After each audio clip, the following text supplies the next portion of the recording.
TV Spotlight. The Practice. The Practice was the name of an American legal drama series that ran for 8 seasons from 1997 to 2004. It was created by David E Kelley, a veteran American TV writer who had previously written for other legal dramas such as LA Law, and who was responsible for the creation of a number of successful TV series in the 1990s. He created the small-town early to mid-90s drama Picket Fences, starring Tom Skerritt, the massively successful legal comedy series Ally McBeal, and followed The Practice up with another successful comedy drama in the form of Boston Legal, starring James Spader and William Shatner. The series starred Dylan McDermott in the lead role of Bobby Donnell, an idealistic young lawyer who begins with a very small practice taking on small cases, but as his success grows, so does the size of his firm, and so do the rather dark and disturbing nature of many of the cases with which he finds himself prosecuted into defending. The series launched in 1997, and despite basically that at the same time, more or less, as Ally McBeal. But while Ally McBeal was an instant hit, The Practice rather languished in the ratings despite critical acclaim. During the second season, David E Kelley decided to try and bring a bit more mainstream attention onto The Practice, and came up with the idea of doing a seemingly rather unlikely crossover with The Practice and Ally McBeal. I say rather unlikely because Ally McBeal was while both legal shows, Ally McBeal was essentially a very light-hearted comedy, while The Practice was often a very dark drama. However, the concept, which basically began a 2-part story, part 1 of which was on Ally McBeal and had several of the Practice characters in it, and part 2 of which was on The Practice and had a couple of characters from Ally crossing over into it, was a big success. In fact, from that point on, The Practice became a big hit, and it ultimately ended up lasting for 3 seasons longer than Ally McBeal did. At the end of the 5th season, David E Kelley effectively left the show as showrunner, albeit occasionally contributing a couple of scripts. Unfortunately, ratings began to sag in the 6th and 7th seasons, probably as a result of Kelley's absence, and the show actually faced cancellation at the end of the 7th season, and was only renewed with David E Kelley returning as showrunner, and effectively slashing the increasingly expensive budget by basically axing half the cast members, including leading man Dylan McDermott. For season 8, there were only 4 returning characters from the show, only 3 of whom were from the beginning of the series, with just 2 new characters added in the form of a new legal secretary, Tara, played by Rona Mitra, and a new leading man in James Spader's Alan Shaw. The final season is somewhat controversial and divisive, but was successful enough to, while not save The Practice, which was just getting too expensive to make, essentially create a spin-off series for James Spader's character in the aforementioned Boston Legal. Now, my experience with The Practice was probably more or less exactly the same as the majority of the audience, in that I really didn't pay it too much attention when it first came on. I think I may have watched the first episode, probably because of David E Kelley, because I'd very much enjoyed Picket Fences, and because of that I watched Ally McBeal, which I also enjoyed, so I gave The Practice a chance. First episode or so, it didn't really impress me that much, to be honest. It did come across as being a bit dry. Like many people, I did give it a second chance because of the Ally McBeal crossover. And I basically started watching the show then. I liked what I saw, and I basically started watching the show from that point on. For my money, the absolute peak of the series was seasons 3 to 5, 3, 4, and 5. I think that was the point where everything was working. It was up and running. They knew what they were doing. They had the cast. They had the characters. It was just a well-oiled machine delivering some great stuff. I've actually just literally finished rewatching season 3 on Disney Plus for the first time since, well, I guess it would be from the first time since 1999 when it was on Channel 7 in Australia.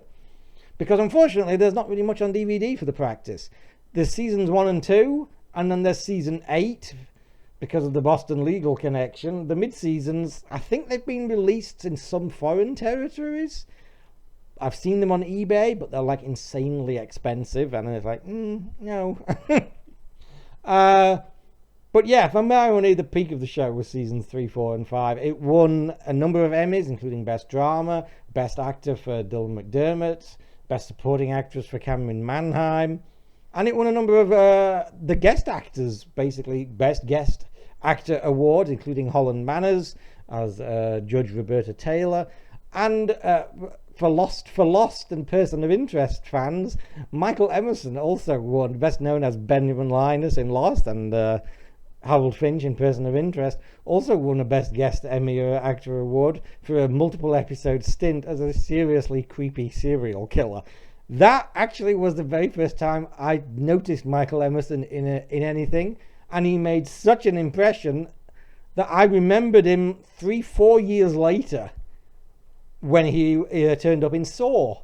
And of course then he turned up in Lost, and I was delighted to see him in Lost, and even more delighted when they made him a regular. But it was The Practice that I first noticed that actor in.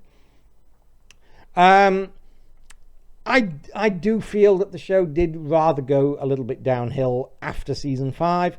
This tends to be a thing, at least for me, when David E Kelley leaves a show as showrunner that he's set up and run for some time, tends to go downhill. Picket Fences was great for its first 3 seasons. He left as showrunner and it was cancelled after season 4, and I did not like season 4 very much. Chicago Hope, I enjoyed Chicago Hope for its first season, and then he left early in its second season. I mean, I think, as with Picket Fences, because that was the same time, I think he had some kind of health crisis, so basically took a few years off. And again, to me, Chicago Hope just went straight downhill once he was out of the picture. The Practice, it did kind of go downhill a little bit in season 6 and 7, and I think it did seem to be running out of steam, certainly by the latter half of season 7. I know some Practice fans are not big fans of season 8 simply because of the big changes that were made. I have to say, season 8 completely hooked me back into the show again at a period where I think I was even kind of half stopping watching it. In season 7, I think it had gotten to the point where it was like, yeah, this is getting kind of boring, to be honest with you. And season 8 completely hooked me back in. Again, David E Kelley was basically writing every fucking episode. James Spader was fabulous as the ethically challenged, but very funny Alan Shaw. I thought the show really perked back up again to such an extent that I actually think it's a great shame that it was cancelled at the end of that season. I mean, I have heard that it was all just down to money, that it was actually cheaper to do a spin-off show, even with the likes of Spader and William Shatner, than it was to keep the Practice going, which seems a shame because, to be honest, I never really took that to Boston Legal that much. I know that's a very unpopular thing to say. From what I can see, it seems to be that nowadays it seems to be the most remembered and popular of Kelley's shows. I never really took to it that much, and honestly, I thought Spader's character was better on The Practice because he was very funny, but he was also darker and more serious than he was in Boston Legal. If I do have a problem with season 8, it's principally that a lot of the last third is really concerned with setting up with Boston Legal, which seems a bit of a disappointment. And again, especially because, like I said, the first 2/3 of The Practice, season 8, to me, is the best that show had been since season 5. Some absolutely cracking episodes. So yeah, I really like The Practice. It was one of those shows in the late 90s and early 2000s that was just a mainstay of what, in my opinion, was the last golden age of TV, and probably the last golden age we're going to get, judging by the way things are going. Yeah, I loved The Practice, especially like seasons 3 to 5 and season 8. Some absolutely cracking TV. Like I said, I've just finished rewatching season 3 for the first time in 24 years. Loved it. I'm really looking forward to rewatching 4 and 5 again, especially. Honestly, I've got Disney Plus mainly to watch Doctor Who in November, but the only things I'm watching on it are like 90s shows. That tells you everything you need to know about modern TV right there, doesn't it? But yeah, I really like The Practice. And if anybody has not seen it and you have Disney, or you can find some other way to watch it, I would start from the beginning and I would stick with it, because there's some fantastic stuff. The Practice was a great show.